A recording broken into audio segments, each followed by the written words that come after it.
Hello class. पहले वाली video में हमने सीखा था लेसन नंबर 1 टैली के बारे में। टैली का हम यूज क्यों करते हैं, उसके रूल्स एंड उसका हेडक्वार्टर कहाँ है, एक्सेट्रा। टैली के बारे में आज हम सीखेंगे lesson number 2 terminology of accounting. ठीक है, तो चलो वीडियो स्टार्ट करते हैं। ये वो ऑप्शन है जिसमें जब आप टैली में एंट्रीज वगैरह करोगे तो ये ऑप्शन आपको देखने को मिलेंगे। फॉर एग्जांपल ट्रेड, व्यापार, प्रोफेशंस, बिजनेस, ऑनर। ऑनर में जो सबसे फर्स्ट एंट्री होगी वो आपकी ऑनर की होगी। इसमें ऑनर अपने बिजनेस में पैसे कितना लगा रहा है, उसने लोन कितना लिया, वो कैश कितना लेके आए, ये सब जो है ये आपके जब एंट्री करोगे फर्स्ट, तो जब ऑनर का अकाउंट बनाओगे वो आपको इसमें देखने को मिलेगा। ठीक है, उसके बाद कैपिटल अकाउंट, ड्राइंग, इसके बाद है गुड्स, जैसे एग्जांपल हमारा माल। ठीक है, देन उसके बाद है परचेस। परचेस में अगर हम कोई भी सामान खरीद रहे हैं, ठीक है, खरीद के ला रहे हैं, उसके बाद हम वही सामान किसी को सेल कर रहे हैं। ठीक है, मतलब मैंने वो सामान बेच दिया। अब परचेस रिटर्न क्या होता है, मैंने जो सामान खरीदा था, मेरे को अपनी दुकान पे आने के बाद पता चला वो खराब है। ठीक है, तो मैं करूंगी परचेस रिटर्न। तो उसके लिए यूज होता है ये परचेस रिटर्न। सेल, वही माल मैंने अगर किसी को सेल किया है, वो बंदा भी मेरे पास वापस करने आएगा, सेल रिटर्न होता है ये। ठीक है, तो उसके लिए यूज होगा सेल रिटर्न।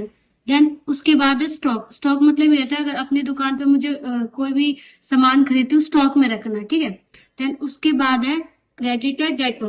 क्रेडिटर मतलब होता है लेनदार, डेटर मतलब देनदार। ठीक है, नेक्स्ट है हमारा लायबिलिटी। इसका मतलब होता है दायित्व। ठीक है, दायित्व फॉर एग्जांपल मैं किसी से लोन ले रही हूँ अपने बिजनेस के लिए। लोन लेने के बाद मेरा बिजनेस चलता है इन फ्यूचर। ठीक है, तो मुझे उसके पैसे वापस करने होंगे, तो ये एक दायित्व हुआ ना, लायबिलिटी, एक रिस्पॉन्सिबिलिटी। तो ये होता है, ये दो तरीके के होते हैं, एक फिक्स्ड लायबिलिटीज होता है, एक करंट।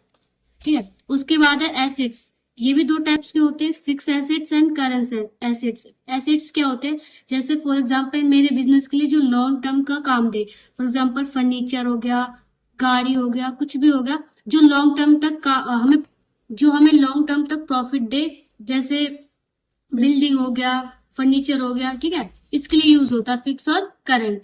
देन उसके बाद है एक्सपेंसेस, खर्चे। ये भी दो टाइप्स के होते हैं, इनडायरेक्ट और उसके बाद है रिवेन्यू। उसके बाद है इनकम। इनडायरेक्ट इनकम भी दो तरीके के होते हैं, इनडायरेक्ट और डायरेक्ट।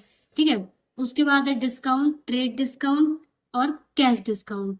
ठीक है, बैड डेबिट्स, इसका मतलब ये होता है जैसे मैंने किसी को लोन दिया। ठीक है, अब वो बंदा मुझे लोन नहीं दे पाया, वापस नहीं कर पाया, मेरा पैसा जो है वो डूब गया, तो ये होता है मेरा बैड डेबिट्स। उसके बाद है ट्रांजैक्शन, मतलब मैं अपने बिजनेस में पैसे का लेन देन कर रही हूँ, ये होता है ट्रांजैक्शन।